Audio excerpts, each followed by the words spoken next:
বইয়ের নাম ভারতীয় ধর্মের ইতিহাস, লেখক নরেন্দ্রনাথ ভট্টাচার্য। ৯ নম্বর অধ্যায়, গৌণ দেবতা ও সম্প্রদায়। ১ নম্বর হেডিং, সূচনা। ভারতের প্রধান ধর্মস্থানগুলি মোটামুটি আলোচিত হয়েছে, কিন্তু এগুলির বাইরেও নানা ধরনের দেবতা বর্তমান ছিলেন, যারা জনসমাজের একটা বিরাট অংশের ভক্তি ও পূজার পাত্র ছিলেন এবং যাদের কেন্দ্র করে নানা সম্প্রদায়েরও উদ্ভব হয়েছিল। এদের অধিকাংশই বেশ প্রাচীন দেবতা, অনেকে এমনকি বৈদিক যুগ ও তার পূর্ববর্তী। কিন্তু ঘটনাচক্রে তাদের যতটা কৌলিন্য প্রাপ্তির প্রয়োজন ছিল ততটা তাঁরা পাননি। বিষ্ণু, শিব বা শক্তির পাশে তাঁরা অনেকটা ম্লান হয়ে গেছেন, অনেকে আবার বিষ্ণু বা শিবের পরিবারভুক্ত হয়ে গেছেন। কিন্তু তা সত্ত্বেও এই সকল দেবতার অনেকেরই উপাসকের অভাব হয়নি। আমরা পূর্বেই বৌদ্ধ গ্রন্থ অঙ্গুত্তর নিকায় এবং মহানির্দেশ ও চূল্যনির্দেশে বর্ণিত সেই সব দেবতা ও সম্প্রদায়ের উল্লেখ করেছি, যারা খ্রিস্টপূর্ব চতুর্থ থেকে খ্রিস্টপূর্ব প্রথম শতকের মধ্যে বর্তমান ছিলেন। অঙ্গুত্তর নিকায়ের তালিকায় আমরা আজীবিক, নির্গ্রন্থ, মুণ্ডশ্রাবক, জটিলক, পরিব্রাজক, মাগণ্ডিক, ত্রৈদণ্ডিক, অবিরুদ্ধক, গৌতমক ও দেবধর্মিকের উল্লেখ পাই। নির্দেশ গ্রন্থদ্বয়ে আজীবিক, নির্গ্রন্থ, জটিল, পরিব্রাজক, অবিরুদ্ধক ও তৎসহ হস্তি, অশ্ব, গরু, কুকুর, কাক, বাসুদেব, বলদেব, পূর্ণভদ্র, মণিভদ্র, অগ্নি, নাগ, যক্ষ, অসুর, গন্ধর্ব, মহারাজ, চন্দ্র, সূর্য, ইন্দ্র, ব্রহ্ম, দেব ও দিক এর উপাসকদের উল্লেখ পাই। এই সকল সম্প্রদায়ের মধ্যে কোনো কোনোটি সম্পর্কে আলোচনার সুযোগ আমাদের ঘটেছে। ২ নম্বর হেডিং, প্রজাপতি ও ব্রহ্মা। ব্রহ্মা এবং ব্রহ্ম একই। ঋগ্বেদে ব্রহ্ম শব্দটি নানা অর্থে বুঝিয়েছে, যথা অন্ন, সম্পদ, পুরোহিত, যজ্ঞোপকরণ প্রভৃতি। উপনিষদে এই ব্রহ্ম একটি বিশ্বজাগতিক আদর্শে রূপান্তরিত হয়েছেন এবং পরবর্তীকালে চরম সত্তারূপে কল্পিত হয়েছেন, যার সঙ্গে সকল ধর্মব্যবস্থার সর্বোচ্চ দেবতার সমীকরণ করা হয়েছে। ব্রহ্মতত্ত্ব সম্পর্কে পূর্ববর্তী অধ্যায়গুলিতে বড় কম কথা বলা হয়নি, কিন্তু ঋগ্বেদে ও উপনিষদের মধ্যবর্তী যুগে, অর্থাৎ ব্রাহ্মণ গ্রন্থসমূহের যুগে, একজন বিশিষ্ট দেবতা হিসাবে ব্রহ্মা খুবই গুরুত্বপূর্ণ হয়ে উঠেছিলেন, যাকে জগৎস্রষ্টা প্রজাপতির সঙ্গে অভিন্ন ঘোষণা করা হয়েছিল। তিনি সমুদয় যজ্ঞের প্রতীক এবং তাকে কেন্দ্র করে ব্রাহ্মণ গ্রন্থসমূহে অনেক কাহিনী, বেশিরভাগই প্রতীকধর্মী, রচিত হয়েছিল। ব্রাহ্মণ গ্রন্থসমূহে প্রজাপতি ব্রহ্মার নিজ কন্যায় উপগত হবার প্রতীকী কাহিনীর উল্লেখ আমরা আগেই করেছি, যে উপলক্ষে রুদ্র তাঁকে ভেদ করেছিলেন। তাঁর রেত দর্শন করে ভগ অন্ধ হয়ে গিয়েছিলেন এবং তা আস্বাদ করে পূষা দন্তহীন হয়েছিলেন। এই কাহিনীটি পরবর্তীকালের ব্রহ্মা ও শতরূপা কাহিনীর উৎস এবং দক্ষযজ্ঞ কাহিনীর মূলেও এর প্রভাব আছে। সে যাই হোক, ব্রাহ্মণ গ্রন্থসমূহে প্রজাপতি ব্রহ্মা মহৎ স্রষ্টা, যিনি যজ্ঞের সঙ্গে অভিন্ন। বৌদ্ধ গ্রন্থসমূহে ব্রহ্মা শক্র বা ইন্দ্রের পাশাপাশি একজন দেবতা হিসাবে গণ্য, যিনি বুদ্ধের সেবা করেন। পুরাণসমূহে ব্রহ্মাকে সৃষ্টিকর্তা বলা হয়েছে, তাছাড়া তিনি দেবগণের ও অসুরগণের পিতামহ।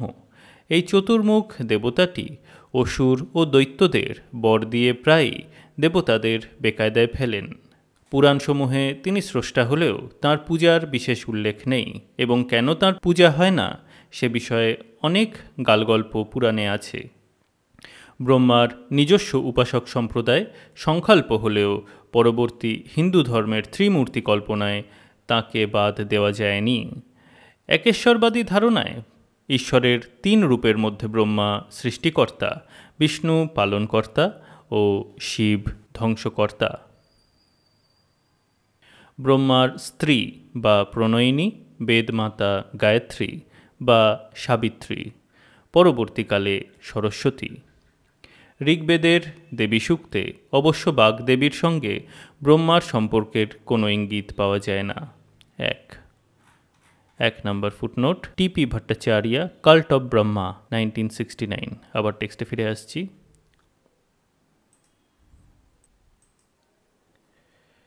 3 নম্বর হেডিং, নাগ ও যক্ষ। বৃক্ষপূজার মতো সর্পপূজাও অতি প্রাচীন যুগের স্মারক। মহেঞ্জোদারোর 2টি শিলে, যেখানে শিব ধরনের মূর্তি অঙ্কিত আছে, সর্পের চিত্রের আভাস পাওয়া যায়। যজুর্বেদে শিবের সঙ্গে সর্পের সম্পর্কের ইঙ্গিত আছে। অথর্ববেদ এবং পরবর্তী বৈদিক সাহিত্যে সর্প বা নাগকে দৈবগুণসম্পন্ন হিসাবে গণ্য করা হয়েছে। বৌদ্ধ নির্দেশ গ্রন্থে নাগ পূজকদের উল্লেখ আছে। কুষাণ যুগে ছারখাঁও নামক স্থানে একটি বিরাট নাগমূর্তি ভগবা নাগ ও লেখসহ প্রতিষ্ঠা করা হয়েছিল। পাঞ্চালদের পরবর্তীকালের রাজধানীর নাম অহিছত্র এবং তাদের কুলদেবতা আদি নাগ। পঞ্চাল রাজ অগ্নিমিত্র ও ভানুমিত্রের মুদ্রায় নাগ জাতীয় প্রতীক লক্ষ্য করা যায়। কুল টোটেম হিসাবে নাগ জনপ্রিয় ছিল, যা গুপ্তদের সমকালীন কয়েকটি রাজবংশের ক্ষেত্রে দেখা যায়। জৈন ধর্মে পার্শ্বনাথের প্রতীক সর্প। শিবের সঙ্গে সর্পের সম্পর্ক খুবই নিবিড়, যদিও বৈষ্ণব ধর্মে সর্প বিশেষ প্রভাব ফেলতে পারেনি।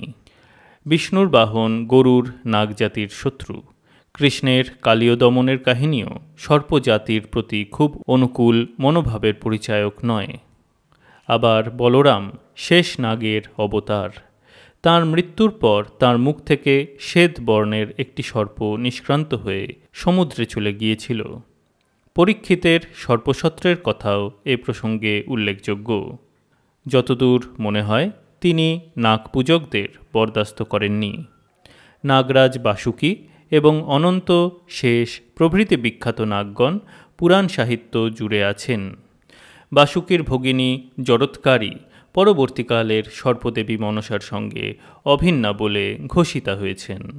সর্পকুলের অধিষ্ঠাত্রী দেবী হিসাবে তিনি সারা ভারতবর্ষেই বিভিন্ন নামে ভীতির সঙ্গে পূজিতা। সর্বস্তরের হিন্দুরা তো বটেই, মুসলমানরাও তাঁকে মেনে চলেন। বঙ্গদেশের সাপুরেরা অধিকাংশই মুসলমান, কিন্তু মনসার গান গেয়েই তাঁরা সাপ খেলিয়ে থাকেন। ধর্মীয় ভাস্কর্যে নাগমূর্তির বিশেষ ভূমিকা আছে, কেননা সর্পের চেহারা কারুকার্যের পক্ষে বিশেষ উপযোগী। কুমারস্বামী এক নম্বর ফুটনোট, এ কুমারস্বামী ইয়াক্ষাস, 1971। আবার টেক্সটে ফিরে আসছি। যথার্থভাবেই দেখিয়েছেন যে যক্ষ ও যক্ষিণীদের পূজা আসলে প্রাচীন বৃক্ষপূজারই অভিব্যক্তি। বৃক্ষচৈত্য এবং স্থল বৃক্ষের পূজা বহু প্রাচীন, যেগুলিকে অবলম্বন করেই সিদ্ধ, সাধ্য, গন্ধর্ব ও যক্ষ পূজা পরবর্তীকালে গড়ে উঠেছিল। পরবর্তীকালে অন্যান্য ধর্মের প্রভাব বৃদ্ধির সঙ্গে সঙ্গে যক্ষ প্রকৃতিদের গুরুত্ব কমে যায় এবং তাঁরা বৃহত্তর দেবতাদের পরিচারক রূপে কল্পিত হন। মূর্তি পূজার ক্ষেত্রে যক্ষ ও যক্ষিণীদের অবদান অপরিসীম, কেননা তাঁদের মূর্তিগুলিকেই মডেল করে পরবর্তীকালে দেবদেবী মূর্তি নির্মাণের প্রথা গড়ে ওঠে। বেশনগর, দিদারগঞ্জ প্রভৃতি স্থান থেকে প্রাপ্ত যক্ষ মূর্তি এই প্রসঙ্গে বিশেষভাবে উল্লেখযোগ্য। পূর্ণভদ্র ও মণিভদ্র নামক 2জন যক্ষের পূজার উল্লেখ বৌদ্ধ নির্দেশ গ্রন্থে বর্তমান। খ্রিস্টপূর্ব 1ম শতকের পাওয়া থেকে প্রাপ্ত একটি মূর্তির পাদপদ্মে মণিভদ্র যক্ষের নাম উল্লিখিত হয়েছে ভগবত উপাধিসহ।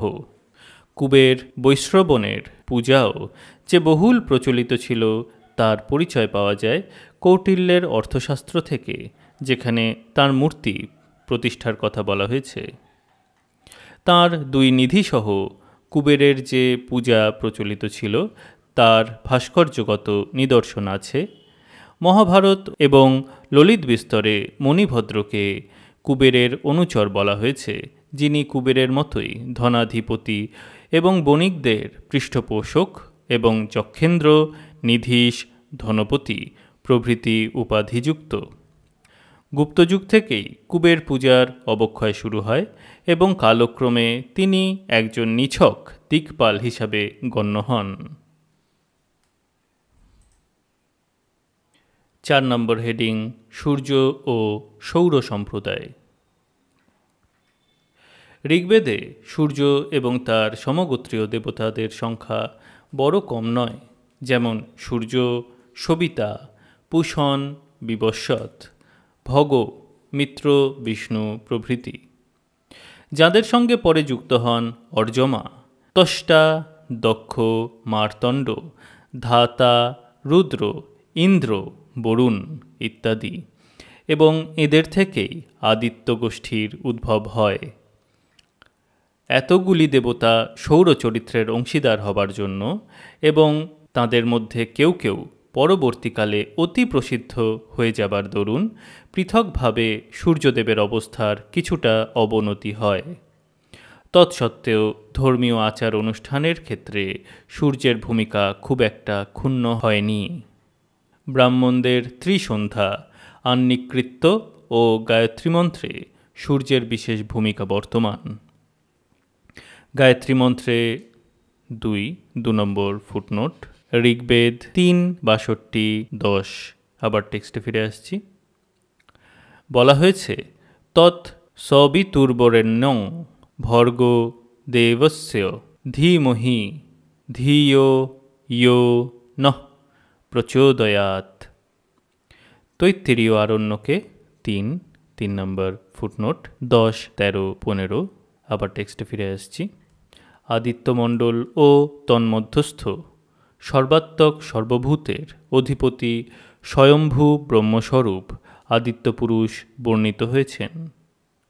মৈত্রায়ণীয় সংহিতায় শতরুদ্রীয়ের উপক্রমণিকা হিসাবে অন্যান্য দেবগণের সঙ্গে সূর্য গায়ত্রীও উল্লিখিত হয়েছে। ভাস্করায় বিদ্মহে প্রভাকরায় ধীমহি তন্ন ভানু প্রচোদয়াৎ। গৃহ্য সূত্রসমূহে 4 নম্বর ফুটনোট, আশ্বলায়ন 1:20-7, 3-7, 4-6, খাদির 4:1-14-23। আবার টেক্সটে ফিরে আসছি। সূর্যকে ব্রহ্মস্বরূপ রক্ষাকর্তা, ঐশ্বর্য ও যশ প্রদানকারী হিসাবে বর্ণনা করা হয়েছে। কিছু প্রাচীন মুদ্রায় এবং ভারহুত থেকে প্রাপ্ত একটি ফলকে সূর্যমূর্তির অস্তিত্ব খ্রিস্টপূর্ব যুগে সূর্য পূজার ব্যাপকতার সাক্ষ্য দেয়। বোধগয়ার মন্দিরের প্রাকারে 4 অশ্বযুক্ত রথবাহিত উষা ও প্রত্যুষা সহ সূর্যমূর্তি বিদ্যমান। ভাজা গুহাগাত্রে উষা ও প্রত্যুষা সহ সূর্যমূর্তি বিরাজমান। মথুরা থেকে প্রাপ্ত খ্রিস্টীয় 2য়-3য় শতকের কয়েকটি প্রস্তর মূর্তিতে সূর্য ও শাম্ব বর্তমান। শাম্ব শাকদ্বীপ বা ইরান অঞ্চল থেকে এদেশে সূর্য পূজা আমদানি করেছিলেন, এই রকম কাহিনী আছে। কুষাণ মুদ্রাসমূহেও সূর্যমূর্তির সাক্ষাৎ পাওয়া যায়। কনিষ্কের মুদ্রায় যে সূর্যদেব অঙ্কিত আছেন তিনি হচ্ছেন ইরানীয় মিহির। ভবিষ্য, শাম্ব, বরাহ প্রভৃতি পুরাণে পরিষ্কার বলা হয়েছে যে সূর্য পূজার একটা উন্নত রূপ ইরান থেকে এসেছিল।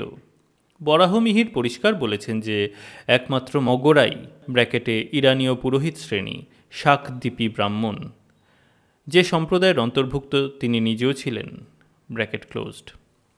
সূর্যমূর্তি প্রতিষ্ঠার অধিকারী 1 নম্বর ফুটনোট, বৃহৎ সংহিতা 57 আবার টেক্সটে ফিরে আসছি। রামায়ণ ও মহাভারতে সূর্য পূজার উল্লেখ আছে। রাবণ বধের জন্য রামচন্দ্র আদিত্য হৃদয় স্তব পাঠ ও সূর্য পূজা করেছিলেন। মহাভারতের বনপর্বের 2 নম্বর ফুটনোট 3 আবার টেক্সটে ফিরে আসছি। অন্তর্গত যুধিষ্ঠিরের সূর্যস্তবেও দেবতার সর্বাত্মক রূপের পরিচয় পাওয়া যায়। পরবর্তীকালের সাহিত্যেও সূর্য পূজার ব্যাপক নিদর্শন মেলে। হর্ষবর্ধনের সমসাময়িক ময়ূর রচিত সূর্য শতকের কথা এ প্রসঙ্গে উল্লেখযোগ্য। ভবভূতির মালতী মাধবের প্রথমাংশে সূত্রধারের সূর্যের নিকট প্রার্থনার মধ্যেও সাধারণভাবে সূর্যোপাসনার কথা জানা যায়। মার্কণ্ডেয় পুরাণে সূর্যস্তুতি ও সূর্য সম্পর্কিত উপাখ্যান বর্ণিত হয়েছে। 3 নম্বর ফুটনোট 107 থেকে 110 স্বর্গ। আবার টেক্সটে ফিরে আসছি। স্কন্দগুপ্তের সময়কার একটি লিপিতে দেব বিষ্ণু নামক জনৈক ব্রাহ্মণ কর্তৃক ইন্দ্রপুরের সূর্য মন্দিরে ব্র্যাকেটে উত্তরপ্রদেশের বুলন্দশহর জেলায় ইন্দোর গ্রাম ব্র্যাকেট ক্লোজড প্রদীপ দানের কথা উল্লিখিত হয়েছে।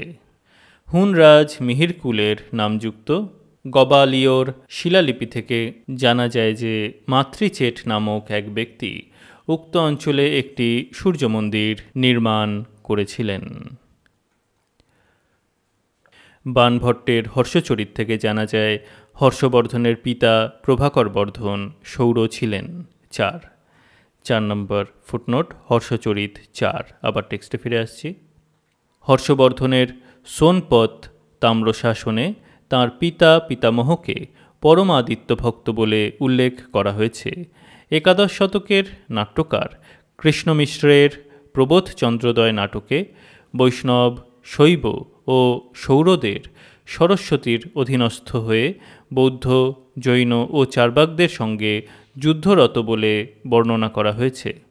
পুরোদস্তুর সৌর সম্প্রদায়ের অস্তিত্বের প্রমাণ পাওয়া যায় আনন্দগিরির শঙ্কর বিজয় গ্রন্থে। 5 নম্বর ফুটনোট এডিটেড বাই জে তর্ক পঞ্চানন বিবলিওথেকা ইন্ডিকা 94-96। আবার টেক্সটে ফিরে আসছি। আনন্দগিরি সৌরমত হিসাবে যা বলেছেন তা হচ্ছে তাঁরা সূর্যকেই ব্রহ্মস্বরূপ এবং জগৎ কারণ হিসাবে মনে করেন। তিনি 6 রকম সৌর সম্প্রদায়ের উল্লেখ করেছেন, যারা রক্তচন্দন ও পুণ্ড্রমালাধারী। প্রথম গোষ্ঠী জগৎ কারণ হিসাবে উদীয়মান সূর্যকে উপাসনা করতেন। দ্বিতীয় গোষ্ঠী সংহারকর্তা হিসাবে মধ্য গগনের সূর্যকে। তৃতীয় গোষ্ঠী সৃষ্টি, স্থিতি, ধ্বংসের দেবতা হিসাবে অস্তগামী সূর্যকে। চতুর্থ গোষ্ঠী সূর্যের পূর্বোক্ত 3 প্রকাশকেই একসঙ্গে। পঞ্চম গোষ্ঠী সূর্যমণ্ডলের কেন্দ্রস্থ পুরুষ মূর্তিকে এবং ষষ্ঠ গোষ্ঠী সমুদয় সূর্যমণ্ডলকে। এরা কপালে, বুকে, হাতে মণ্ডলাকৃতি সূর্যচিহ্ন ধারণ করতেন। হিউয়েনসাং মুলতানের বিখ্যাত সূর্য মন্দিরের কথা, সেখানকার সুবর্ণময় বিগ্রহ ও জাঁকজমকের কথা উল্লেখ করেছেন। 6 নম্বর ফুটনোট টি ওয়াটার্স অন ইউয়ান চুয়াং 254। আবার টেক্সটে ফিরে আসছি। অলবিরুনি একাদশ শতকে ওই মন্দিরের সমৃদ্ধির কথা বর্ণনা করেছেন। সূর্যের সম্মানে প্রতি বছর শাম্বপুর যাত্রা উৎসব ও ইরানীয় পুরোহিতদের কথাও তিনি উল্লেখ করেছেন। মুলতানের সূর্য মন্দির ও বিগ্রহ সম্পর্কে আরব ভৌগোলিকদ্বয় অল ইস্তাখরি এবং অল ইদ্রিসি কিছু তথ্য পরিবেশন করেছেন। এই মন্দির ঔরঙ্গজেব কর্তৃক বিনষ্ট হয়। মুলতান ছাড়াও ভারতের পূর্ব ও পশ্চিম প্রান্তে এবং অভ্যন্তরেও বহু সূর্য মন্দির বর্তমান ছিল। মুলতান থেকে গুজরাট ও কচ্ছদেশ পর্যন্ত বিস্তীর্ণ ভূখণ্ডে বেশ কয়েকটি সূর্য মন্দিরের ধ্বংসাবশেষ পাওয়া গেছে, যেগুলির মধ্যে পাটনের 18 মাইল দক্ষিণে মোরেরা নামক স্থানের সূর্য মন্দিরের ধ্বংসাবশেষ বিশেষ উল্লেখযোগ্য। উড়িষ্যার অন্তর্গত কোণার্ক সূর্য মন্দির খুবই বিখ্যাত। মূল মন্দিরটি ধ্বংস হয়ে গেলেও অগ্রভাগের যেটুকু নিদর্শন রয়েছে তা সকলেরই বিস্ময় উদ্রেক করে। এই মন্দির ত্রয়োদশ শতকের গঙ্গবংশীয় নৃপতি নরসিংহ বর্মনের আদেশে নির্মিত হয়েছিল।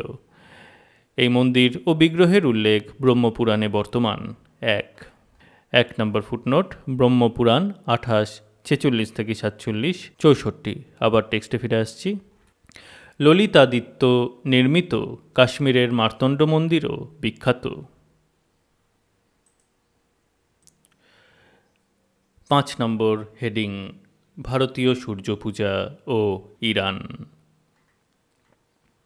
সূর্যমূর্তি কিভাবে নির্মাণ করা হবে সে বিষয়ে বরাহমিহির লিখেছেন যে এই দেবতা উদিচ্য বেশে সজ্জিত হবেন এবং তাঁর কোটিদেশে বিয়ঙ্গ ব্র্যাকেটে অব্যঙ্গ ব্র্যাকেট ক্লোজড থাকবে। 2 নম্বর ফুটনোট, বৃহৎ সংহিতা 57, 46 থেকে 47। আবার টেক্সটে ফিরে আসছি। উদিচ্য বেশ বলতে শক, কুষাণ প্রভৃতি বৈদেশিক শাসকবর্গের পোশাক বোঝায়, যার নমুনা পাওয়া যাবে কনিষ্কের বিখ্যাত মুন্ডহীন মূর্তিতে। বিয়ঙ্গ বা অব্যঙ্গ ব্র্যাকেটে ইরানীয় আইভিয়ানন ঘেন ব্র্যাকেট ক্লোজড এক প্রকার মেখলা যা দীক্ষা গ্রহণের পর উপবীতের ন্যায় সর্বদাই ধারণ করতে হয়। গুপ্তযুগ ও তৎপরবর্তীকালের উত্তর ভারতীয় সূর্যমূর্তির পদদ্বয়ে বুট জুতা দেখা যায়। এগুলি নিঃসন্দেহে বহিরাগত প্রভাবের সূচনা করে।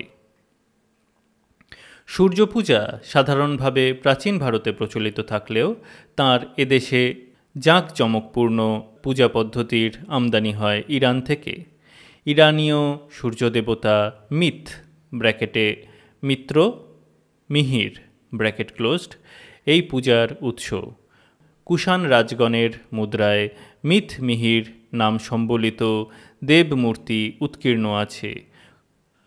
কুষাণ ও অন্যান্য বৈদেশিকদের প্রচেষ্টায় এই পূজা জনপ্রিয় হয়। ইরান থেকে আগত এই দেবতার পুরোহিতবর্গ ব্র্যাকেটে ম্যাগি ব্র্যাকেট ক্লোজড এদেশে মগদ্দিজ নামে পরিচিত হন। এই মগদ্দিজ বা শাকদ্বীপী ব্রাহ্মণদের বংশধরেরাই কালক্রমে ভোজক ব্রাহ্মণ নামে পরিচিত হন এবং দৈবজ্ঞের পেশা অবলম্বন করেন। এরা গ্রহবিপ্র নামেও পরিচিত হন।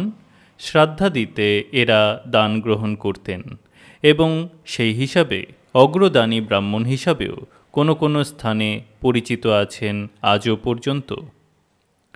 বরাহ, শাম্ব ও ভবিষ্যপুরাণে ভারতবর্ষের ইরান থেকে সূর্যপূজার অনুপ্রবেশের ইঙ্গিত দেওয়া হয়েছে। শাম্ব ও ভবিষ্যপুরাণ অর্বাচীন হলেও শেষোক্ত পুরাণটি একমাত্র ভারতীয় রচনা যেখানে ইরানীয় ধর্মগুরু জরথুস্ট্রের উল্লেখ আছে। 3 নম্বর ফুটনোট, ভবিষ্য 139 অ। আবার টেক্সটে ফিরে আসছি। কাহিনী অনুযায়ী কৃষ্ণপুত্র শাম্ব পিতার অভিশাপে কুষ্ঠরোগগ্রস্ত হন। তাঁর রোগের উপশম না হওয়াতে তিনি শাকদ্বীপী বা ইরানীয় প্রথায় সূর্যোপাসনা করতে আদিষ্ট হন এবং মূলস্থানপুরে ব্র্যাকেটে মুলতান তিনি সূর্য মন্দির নির্মাণ ও বিগ্রহ প্রতিষ্ঠা করেন। স্থানীয় ব্রাহ্মণগণ পূজা করতে অস্বীকৃত হওয়ায় তিনি শাকদ্বীপ থেকে সূর্যপূজক মগ ব্রাহ্মণদের নিয়ে আসেন। দ্বাদশ শতকের গোবিন্দপুর শিলালেখে এই ঘটনার উল্লেখ আছে, যেখানে বলা হয়েছে সূর্য থেকে মগদের উৎপত্তি এবং শাম্বই তাঁদের এদেশে নিয়ে আসেন। 1 নম্বর ফুটনোট, এপিগ্রাফিয়া ইন্ডিকা II 333। আবার টেক্সটে ফিরে আসছি। 6 নম্বর হেডিং, গণপতি ও গানপত্য সম্প্রদায়। নিছক সাধারণ বিচারবুদ্ধি প্রয়োগে কোনো রকম শাস্ত্র ঘাঁটাঘাঁটি না করেই গণেশ সম্পর্কে পাকা কথা বলতে পেরেছিলেন পরলোকগত অতুল গুপ্ত গণেশ শিরোনামায় রচিত একটি ছোট প্রবন্ধে। দেবীপ্রসাদ চট্টোপাধ্যায় তাঁর লোকায়ত দর্শন গ্রন্থের প্রথম সংস্করণে গণেশ সম্পর্কে বিস্তৃত আলোচনা করে বলেছেন যে দেবতাটি সত্যই সিদ্ধিদাতা, কেননা ওই একটি দেবতাকে খোঁচাখুচি করেই ভারতবর্ষের সামাজিক, রাজনৈতিক ও ধর্মীয় ইতিহাসের অনেক অজানা ব্যাপার জানা সম্ভব এবং সেরকম বহু ব্যাপারই তিনি বার করতে সমর্থ হয়েছেন। এই যৌগিক ও লোকায়ত দেবতাটি খবরের একটি আকর বিশেষ, যদিও দেবীবাবুর পর তাকে নিয়ে আর কেউ সামাজিক বিষয়ে অনুসন্ধান চালাননি। গণেশ বা গণপতি গণ বা ট্রাইবের দেবতা, যা তার নামেই প্রকাশ। ঋগ্বেদে দেবতাটির প্রসঙ্গে বলা হয়েছে গণানাং ত্বা গণপতিং হবামহে। 2 নম্বর ফুটনোট।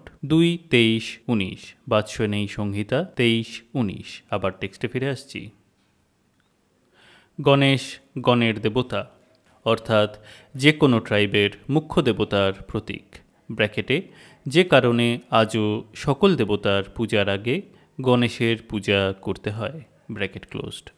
যদিও কোনো একটি বিশেষ ট্রাইবের, ব্র্যাকেটে হয়তো সে ট্রাইব শক্তিমান ছিল বলেই, ব্র্যাকেট ক্লোজড, টোটেম অবলম্বনে তার হস্তিমুণ্ড হয়েছে।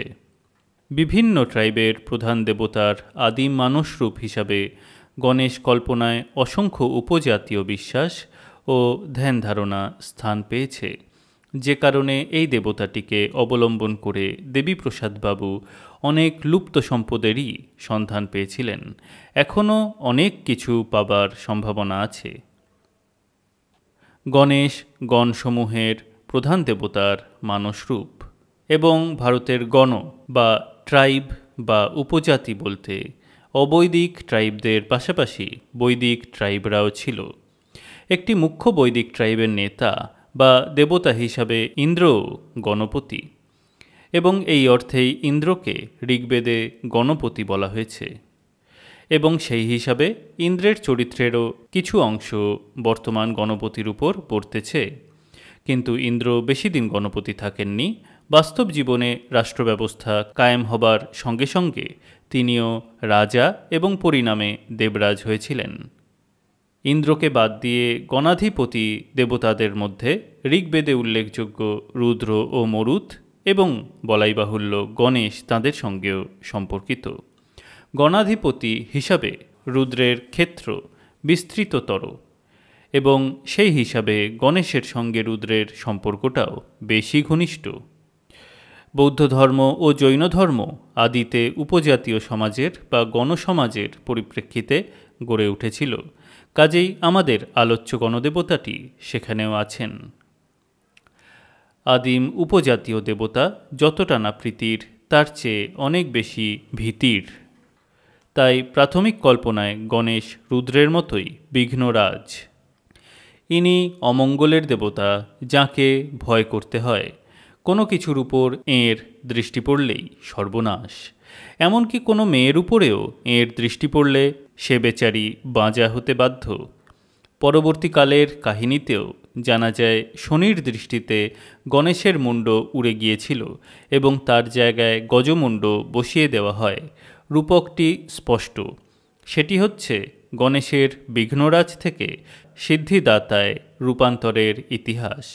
কর্মবিঘ্নের দেবতা হিসাবে গণেশের যা আদি কল্পনা, সেখানে তার দৃষ্টি শনির দৃষ্টির মতোই ভয়াবহ। সে দৃষ্টি যার উপর পড়ে তারই সর্বনাশ হয়। কাজে গণেশ যখন সিদ্ধিদাতায় রূপান্তরিত হলেন, তখন তার প্রাচীন মস্তকটিকে সরানোর দরকার ছিল। শনির দৃষ্টি আসলে তার আদিসত্তারই ভয়াবহতা। আমরা আগেই উল্লেখ করেছি যে গণাধিপতি হিসাবে রুদ্রের সঙ্গে গণেশের সম্পর্ক অপরের তুলনায় গভীরতর, যে কারণে পরবর্তীকালে তাঁকে রুদ্র শিব ও পার্বতীর সন্তান বলা হয়েছে। অথর্বাশিরস উপনিষদে রুদ্রের সঙ্গে বিনায়কের সমীকরণ করা হয়েছে, এবং বিনায়ক গণেশেরই অপর এক নাম। অমরকোষে গণেশের নিম্নলিখিত নামগুলি বর্তমান: বিনায়ক বিঘ্নরাজ দৈমাতুর গণাধিপাহ অপ্পেকদন্ত হেরম্ব লম্বোদর গজাননা। মহাভারতে গণেশ বিনায়ককে বলা হয়েছে ঈশ্বরঃ সর্বলোকানাং গণেশ্বরঃ বিনায়কাঃ, এবং তাঁদের যথাযোগ্যভাবে উপাসনা করলে তাঁরা সকল বিঘ্নের বিনাশ করেন। 1 নম্বর ফুটনোট 13, 150, 25। আবার টেক্সটে ফিরে আসছি। মানব গৃহ্যসূত্রে চারজন বিনায়কের নাম উল্লিখিত হয়েছে: শাল কটঙ্কট, কুষ্মাণ্ড রাজপুত্র, উস্মিত এবং দেবয়জন। 2 নম্বর ফুটনোট 2:14। আবার টেক্সটে ফিরে আসছি। শিব, লিঙ্গ, বরাহ, স্কন্দ প্রভৃতি পুরাণে গণেশ জন্মের ভিন্ন ভিন্ন কাহিনী পাওয়া যায়। পুরাণ ও শিল্পশাস্ত্রসমূহে 24টি বিভিন্ন গণেশ মূর্তির কথা বর্ণিত আছে। বিনায়ক, গণাধীশ, বিঘ্নেশ, প্রথমাধীশ, গণেশ, বীজ গণপতি, হেরম্ব, বক্রতুণ্ড, বাল গণপতি, ভক্ত বিঘ্নেশ, শক্তি গণেশ, ধ্বজ গণাধিপ, পিঙ্গল গণপতি, উচ্ছিষ্ট গণপতি, লক্ষ্মী গণেশ, মহাগণেশ, ভূবনেশ গণপতি, নৃত্য গণপতি, ঊর্ধ্ব গণেশ, প্রসন্ন গণেশ, উন্মত্ত বিনায়ক ও হরিদ্রা গণেশ। গুপ্তযুগের পর থেকেই গণেশ পূজার বিস্তৃতি ঘটে। গণেশের প্রাচীনতর মূর্তিগুলির মধ্যে খ্রিস্টীয় 4র্থ শতকের একটি নগ্ন মূর্তি উল্লেখযোগ্য, যেটি মথুরা থেকে প্রাপ্ত। খ্রিস্টীয় 6ষ্ঠ শতকের ভূমারার শিব মন্দিরের দ্বিভুজ গণেশের মূর্তি আছে, যার শুণ্ডটি মোদক আস্বাদনে রত। অনুরূপ একটি মূর্তি কম্বোডিয়ার মাইসন থেকে পাওয়া গেছে, যেটির তারিখ 7ম শতক, যা থেকে গণেশ পূজার বিস্তৃতির পরিচয় মেলে। এই দেবতাটির সঙ্গে ব্যবসা বাণিজ্যের সম্পর্কের পরিচয় পাওয়া যায় 861 খ্রিস্টাব্দের রাজস্থানের যোধপুরের অন্তর্গত ঘাটিয়ালা গ্রাম থেকে প্রাপ্ত একটি লেখে, যেখানে প্রতিহার রাজ কক্কুক কর্তৃক রোহিন কসুপ নামক বাজারে 4টি গণেশ মূর্তিযুক্ত একটি স্তম্ভ নির্মাণের কথা উল্লিখিত হয়েছে। ঘাটিয়ালার আরও 2-3টি লেখে মণ্ডরে গণেশ স্তম্ভ স্থাপনের উল্লেখ আছে। 3 নম্বর ফুটনোট এপিগ্রাফিয়া ইন্ডিকা IX 277 FF। আবার টেক্সটে ফিরে আসছি। স্তম্ভাৎকীর্ণ লিপিগুলিতে গণেশ যে বিঘ্ননাশক ও ব্যবসায়ের সাফল্য আনয়নকারী দেবতা তা উল্লিখিত হয়েছে।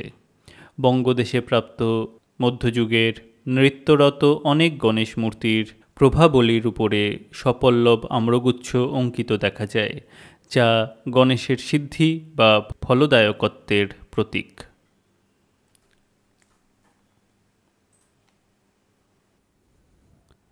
7 নম্বর হেডিং গণেশ ও তন্ত্র। কিভাবে বিঘ্নরাজ সিদ্ধিদাতা হলেন সে এক বিচিত্র ইতিহাস, যা এখানে বর্ণনা করার প্রয়োজন নেই।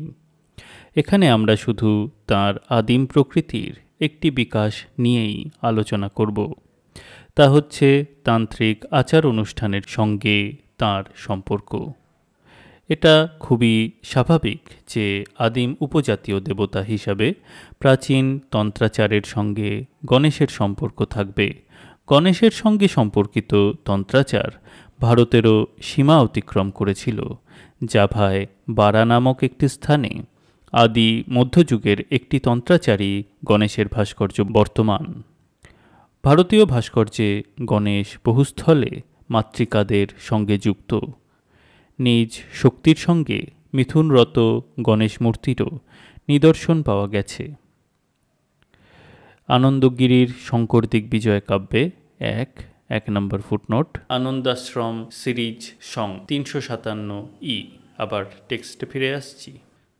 এবং মাধব বিদ্যারণ্য এবং ধনপতিকৃত ওই কাব্যের দিন্ডিমাক্ষ ভাষ্যে গানপত্য সম্প্রদায়ের 6টি শাখা উল্লিখিত হয়েছে। ব্র্যাকেটে গানপত্যমিতি খ্যাতং স্বরভির্ভেদৈং সমন্বিতম ব্র্যাকেট ক্লোজড, যেগুলি যথাক্রমে মহাগণপতি, হরিদ্রা গণপতি, উচ্ছিষ্ট গণপতি, নবনীত গণপতি, স্বর্ণ গণপতি এবং সন্তান গণপতির উপাসক। মহাগণপতির উপাসকদের মতে গজানন এবং একদন্ত মহাগণপতি, যিনি তাঁর শক্তির সঙ্গে চিরবিহারে রত, বিশ্বজগতের স্রষ্টা এবং চরম সত্তা। হরিদ্রা গণপতির উপাসকদের মতেও গণপতি বিশ্বপ্রপঞ্চের আদি কারণ এবং ব্রহ্মাদি দেবগণের সঙ্গে তাঁর অংশাংশী রূপ সম্বন্ধ ব্র্যাকেটে জগৎকারণমে বায়ং ব্রহ্মাদ্যা অংশরূপিণ ব্র্যাকেট ক্লোজড। এই সম্প্রদায়ের উপাসকগণ তাঁদের বাহুতে দেবতার গজমুখ চিত্রিত করে থাকেন। পুরোদস্তুর তান্ত্রিক ছিলেন উচ্ছিষ্ট গণপতির ভক্তবৃন্দ, যাঁদের কল্পনায় গণেশ চতুর্ভুজ, ত্রিনেত্র, পাশ, অঙ্কুশ, গদা ও অভয় মুদ্রাধারী, তাঁর শুণ্ডাগ্র তীব্র সুরাপানাসক্ত, তিনি মহাপীঠে আসীন, তাঁর বামোৎসঙ্গে স্থাপিতা, তাঁর শক্তিকে তিনি চুম্বন, আলিঙ্গন এবং শুণ্ড দ্বারা ভগস্পর্শ না দিতে তৎপর। চতুর্ভুজং ত্রিনয়নং পাশাঙ্কুশ গদাভয়ম তুণ্ডাগ্র তীব্র মধুকং গণনাথ মহং ভজে মহাপীঠ নিশন্যং তং বামাঙ্গ পরিসংস্থিতম দেবীমালিঙ্গ চুম্বতং স্পৃশংস্তুণ্ডেন বৈ ভগম। উচ্ছিষ্ট গাণপত্যরা পাপ পুণ্যের ভেদ করতেন না, স্ত্রী পুরুষের যথেষ্ট যৌন মিলনে কোনো অন্যায় দেখতেন না, সুরাপান অনুমোদন করতেন, বিবাহাদি সংস্কার বর্জিত ছিলেন, জাতিভেদ মানতেন না। শঙ্কর দিগ্বিজয় গ্রন্থে এগুলি তাঁদের দোষ বলে ঘোষিত হয়েছে, যদিও স্পষ্টই বোঝা যাচ্ছে এদের অনুষ্ঠানসমূহ আদিম যুগের সরল ও স্বাভাবিক জীবনচর্যার স্মারক।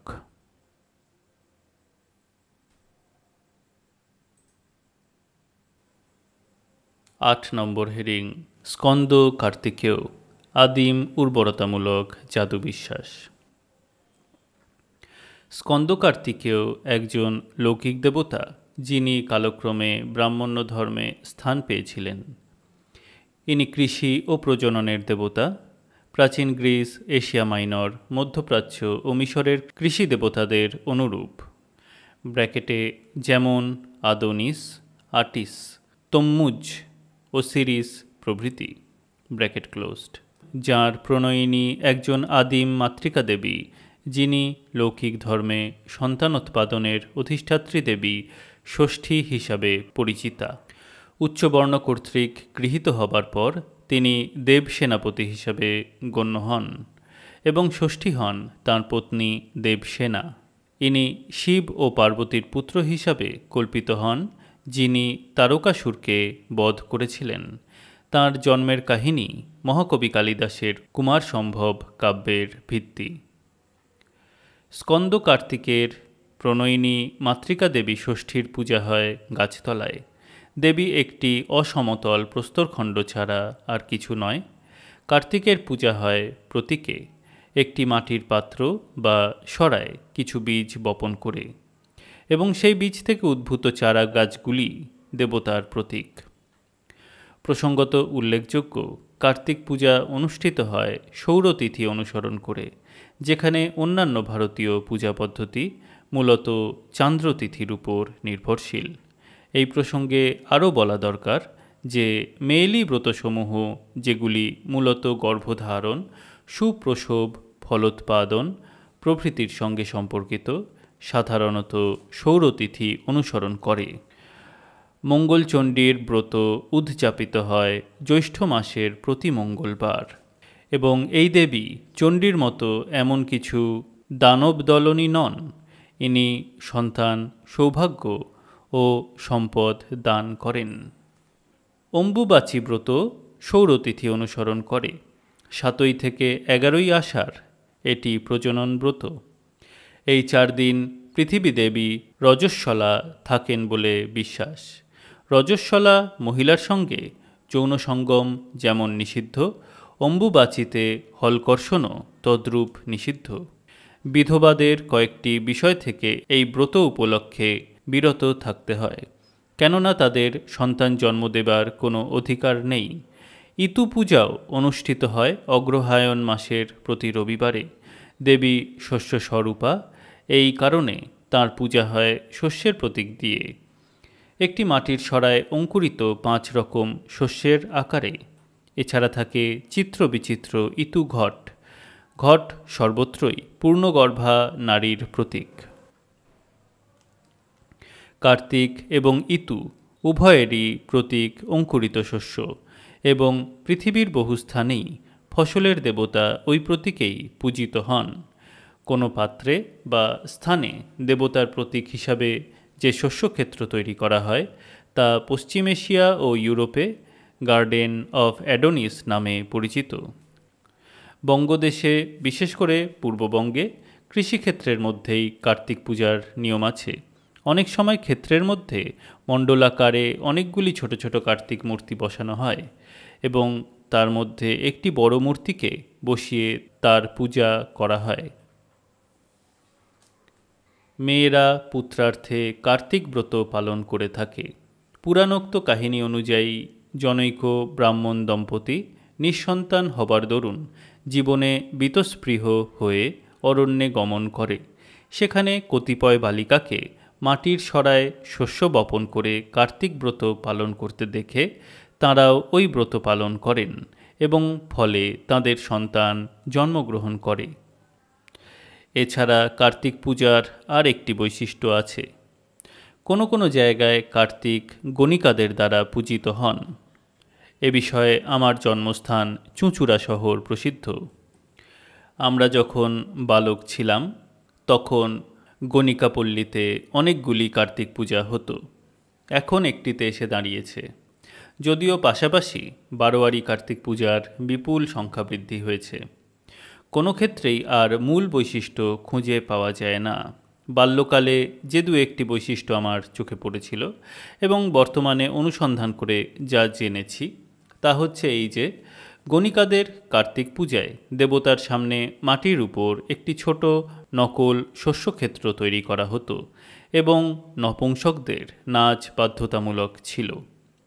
কারো বাড়িতে পুত্রকন্যা জন্মগ্রহণ করলে নপুংসকগণ সেই বাড়িতে এসে নাচ গান করে। এটা জাতকের পক্ষে শুভ ফলপ্রদ বলে সকলের বিশ্বাস। তাহলে দেখা যাচ্ছে কার্তিক এখানেও শস্য ও প্রজননের সঙ্গে সম্পর্কিত। কিন্তু গণিকাদের মধ্যে এই পূজার বিশেষ ধরনের একটা বিকাশ ঘটল কেন? এটা তাঁদের জিজ্ঞাসা করলে তাঁরা বলেন যে, কার্তিকের মতোই রূপগুণ সম্পন্ন ক্রেতা তাঁরা পছন্দ করেন। বহুস্থলে তাঁদের উপাস্য দেবতার নাম বাবু কার্তিক। এই ধারণার বশেই বোধহয় হাল আমলের দু একটি বারোয়ারি কার্তিকের চেহারা করা হয় তাকিয়া হেলান দেওয়া বাবুর মতোই, কিন্তু এটা সম্পূর্ণ ভুল ধারণা। যদিও গণিকারা নিজেরাও বর্তমানে এই রকমই বিশ্বাস করেন। এই ভুল ধারণা নিরাকরণের পূর্বে কার্তিক প্রসঙ্গে আরও একটি কথা উল্লেখ করার প্রয়োজন। সেটি হচ্ছে সরস্বতী দেবীর সঙ্গে কার্তিকের সম্পর্ক। কার্তিকের মতো সরস্বতীও পূর্বে গণিকাদের দ্বারা পূজিতা হতেন। আজ থেকে ৬০-৭০ বছর আগে গৃহস্থ বাড়িতে সরস্বতী পূজা হতো বই দিয়ে। সরস্বতীর মূর্তি পূজার রেওয়াজ ছিল না। কেবল গণিকা গৃহেই সরস্বতীর মূর্তি পূজা হতো। গণিকাদের দ্বারা একটি বিশেষ দেবতা ও একটি বিশেষ দেবীকে সম্পর্কিত করে এই যে পূজা, তা গ্রিস রোমের আফ্রোদিতি (ভেনাস) ও আদোনিস বা ব্যাবিলনের মাইলিট্টা, ইস্তার প্রভৃতি দেবদেবীকে স্মরণ করিয়ে দেয়, যাঁদের পূজার সঙ্গে গণিকাদের বিশেষ সম্পর্ক ছিল। গণিকাবৃত্তি বর্তমানে সম্মানজনক পেশা না হলেও অতীতে তা সম্মানজনক ছিল। কৌটিল্যের অর্থশাস্ত্র, বাৎসায়নের কামসূত্র প্রভৃতি গ্রন্থ থেকে যা জানা যায়। বুদ্ধের সময়কার বিখ্যাত গণিকা আম্রপালির যে রীতিমতো সামাজিক সম্মান ছিল তার প্রমাণ আছে। মহাভারতের এক জায়গায় আছে, নগর প্রবেশের পূর্বে যুধিষ্ঠির গণিকাদের তাঁর প্রীতি ও সাদর সম্ভাষণ লোক মারফত প্রেরণ করেন। ব্যাপারটা শুনতে অনেকেই পছন্দ করবেন না।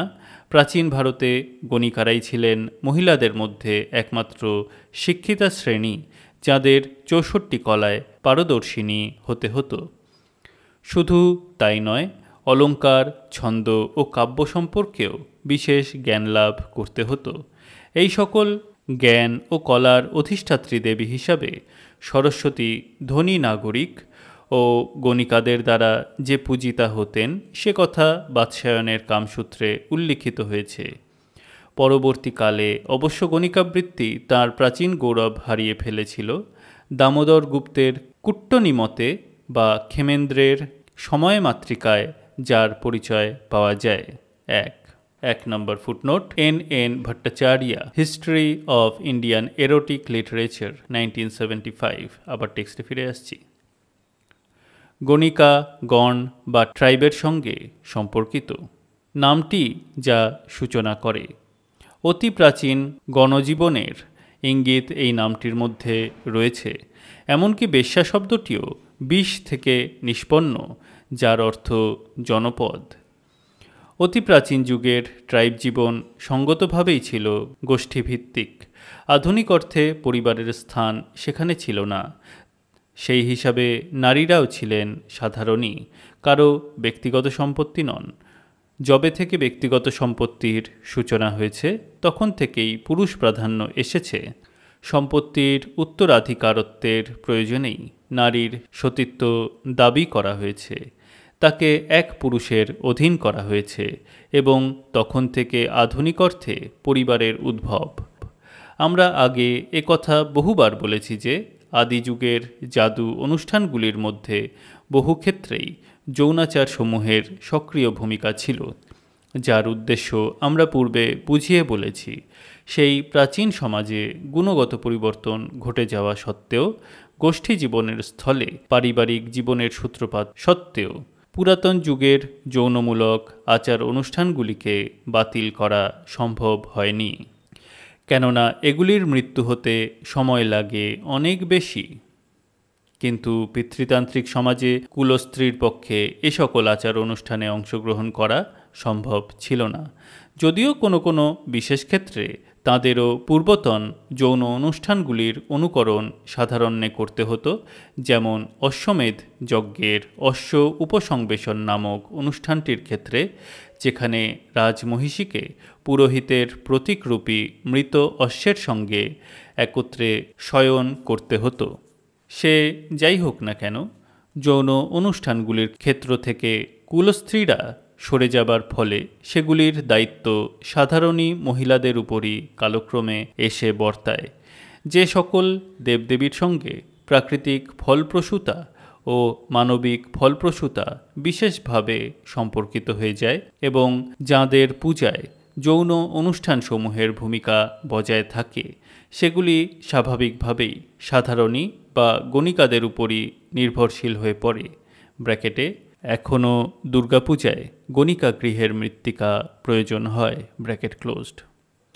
কিন্তু যুগের পরিবর্তনের সঙ্গে সঙ্গে প্রাচীন অনুষ্ঠানগুলির তাৎপর্যহীন হয়ে ওঠার পরিণামে সেগুলির খানিকটা অংশ বিলুপ্ত হয়, খানিকটা থেকে যায় উদ্দেশ্যহীন যান্ত্রিক অনুষ্ঠান রূপে। সেই সব অনুষ্ঠান যারা করে তারা করতে হয় বলেই করে, কেন করে তা নিজেরাই জানে না, জানা সম্ভবও নয়। গণিকাদের দ্বারা অনুষ্ঠিত কার্তিক পূজা এই রকম একটি বহু পুরাতন প্রথারই স্মারক, যা আচরিত হচ্ছে যান্ত্রিক ও উদ্দেশ্যহীনভাবে। যুগধর্মে যার 14 আনাই লুপ্ত হয়েছে, বাকিটুকুও বিলুপ্তির পথে। অবশিষ্ট 2 আনা বিলুপ্ত হবার কারণ পুরোপুরি অর্থনৈতিক। একজন প্রাচীনার সঙ্গে কথা বলে জেনেছিলাম যে আগে এইসব পূজাদির ব্যাপারে তাঁরা তাঁদের খরিদ্দারদের কাছ থেকে রীতিমতো উৎসাহ ও অর্থানুকূল্য পেতেন। তারা নিজেরাই দাঁড়িয়ে থেকে তদারক করতেন। এখন সেদিন নেই। তবে এ প্রশ্নের জবাব দেওয়া সম্ভবপর নয়। একটি প্রাচীন প্রথার স্মারক ভারতবর্ষের একটা ছোট শহর চুঁচুড়াতেই বা টিকে রইল কেন? এক নম্বর ফুটনোট, কলকাতার কোনো কোনো গণিকাপল্লীতে এবং কৃষ্ণনগরেও কার্তিক পূজা এখনও অনুষ্ঠিত হয়। আবার টেক্সটে ফিরে আসছি।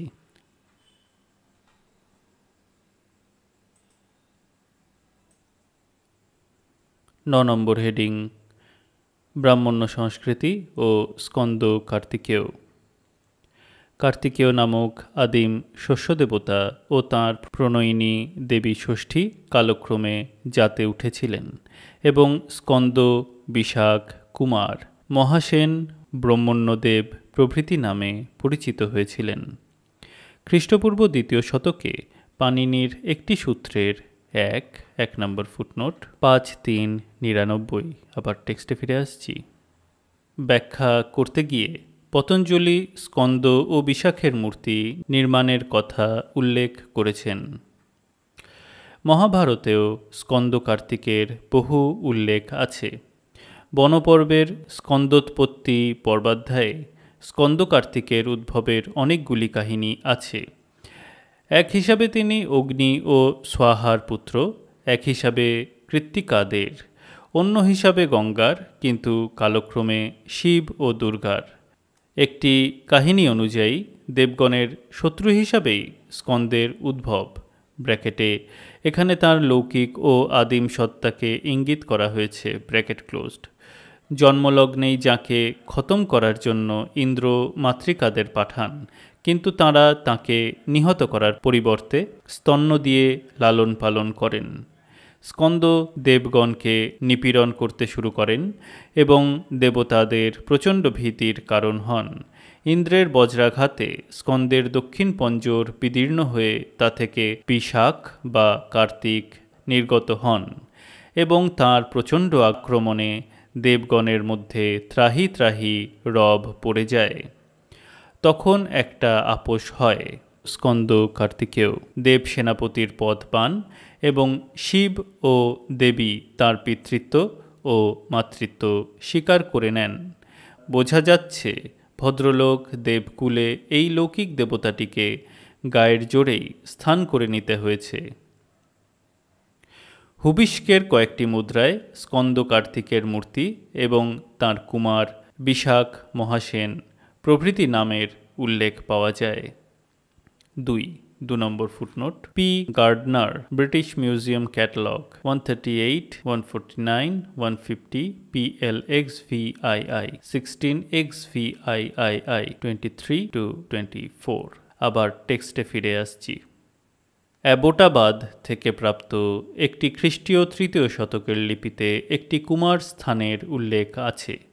3 নম্বর ফুটনোট এপিগ্রাফিয়া ইন্ডিকা XXX 59FF। আবার টেক্সটে ফিরে আসছি। খ্রিস্টীয় 2য় 3য় শতকের যৌধেয়দের মুদ্রায় তাঁর সরানন এবং ময়ূর কুক্কুটধারী মূর্তি বর্তমান। ওই সকল মুদ্রায় ভগবর্ত স্বামিন ব্রহ্মণ্য দেবস্য কুমারস্য বাক্যটি উৎকীর্ণ আছে।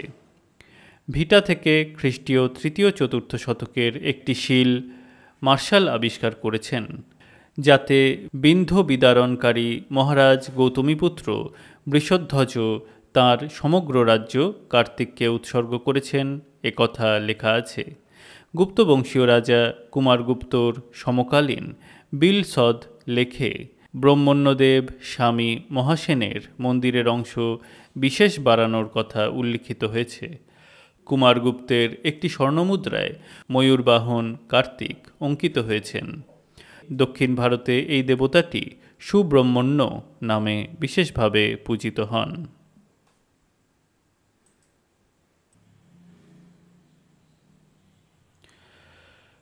10 নম্বর হেডিং স্মার্ত পঞ্চপাসনা। বৈষ্ণব, শৈব, শাক্ত, গাণপত্য ও সৌর এই 5টি সম্প্রদায়ের মধ্যে উত্তরকালে একটা সমঝোতা হয়েছিল, যার ফলে হিন্দু পঞ্চপাসনার সূত্রপাত হয়, যার মূল কথা প্রত্যেক সম্প্রদায়ের নিজস্ব উপাস্য দেবতাই মুখ্য, কিন্তু বাকিগুলিও পরিত্যাগ করার নয়, নিজেদের ধর্মকর্মে তাঁদেরও স্থান দিতে হবে।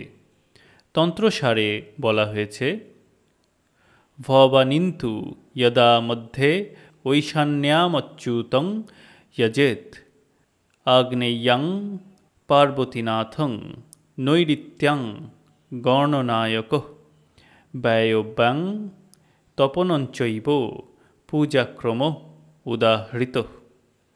অর্থাৎ মধ্যে ভবানী, ঈশান কোণে অচ্যুত ব্র্যাকেটে বিষ্ণু ব্র্যাকেট ক্লোজড, অগ্নিকোণে পার্বতীনাথ ব্র্যাকেটে শিব ব্র্যাকেট ক্লোজড, নৈঋত কোণে গণপতি এবং বায়ু কোণে তপনকে ব্র্যাকেটে সূর্য ব্র্যাকেট ক্লোজড পূজা করতে হবে। এখানে কেন্দ্রস্থ দেবতা শক্তি, কিন্তু তৎসত্ত্বেও বিষ্ণু, শিব, সূর্য ও গণপতিও বর্তমান। অনুরূপভাবে বৈষ্ণব, শৈব প্রভৃতি সম্প্রদায়ও তাঁদের সাম্প্রদায়িক প্রধান দেবতা ছাড়া আরও 4 জন দেবতাতে শ্রদ্ধাশীল ছিলেন। এই পঞ্চপাসনা প্রবর্তিত হবার কারণ প্রথমত ব্রাহ্মণ্য আদর্শ বিরোধী মতবাদসমূহের সঙ্গে সংঘাত। এই ধর্মগুলির অধিকাংশই গোড়ার দিকে ব্রাহ্মণ্য আদর্শ বিরোধী হওয়া সত্ত্বেও পরে ব্রাহ্মণ্যবাদের দ্বারা কবলিত হয়েছিল। প্রবোধ চন্দ্রোদয় নাটকে বৈষ্ণব, সৌর ও শৈবদের দেবী সরস্বতীর অধীনে থেকে বৌদ্ধ, জৈন ও চার্বাকদের সঙ্গে যুদ্ধরত হিসাবে উল্লেখ করা হয়েছে। দ্বিতীয়ত, এই সকল ধর্মের উদ্ভব যে আদর্শের ভিত্তিতেই হোক না কেন, বিকাশের একটি বিশেষ পর্যায়ে এগুলি বেদান্তের ঈশ্বরবাদী নানা প্রকারের ব্যাখ্যার দ্বারা প্রভাবিত হয়েছে। সকলেরই বিচার পদ্ধতি একই রকম, একই জাতীয় ধর্মীয় পরিভাষা এই 5টি সম্প্রদায় ব্যবহার করেন। ফলে একটা সমন্বয়মূলক মনোভাব দেখা যায়, যার ফলে উপাসনার ক্ষেত্রে হরিহর, শিব শক্তি, শিব সূর্য, বিষ্ণু সূর্য প্রভৃতি সমন্বয়াত্মক বিগ্রহের নির্মাণ হতে শুরু হয়েছিল। পঞ্চপাসনার ক্ষেত্রে সবচেয়ে বড় প্রেরণা জুগিয়েছিলেন স্মৃতিশাস্ত্রকারেরা। উচ্চবর্ণের মানুষেরা মূলত স্মৃতিশাস্ত্রের অনুশাসন মেনে চলতেন।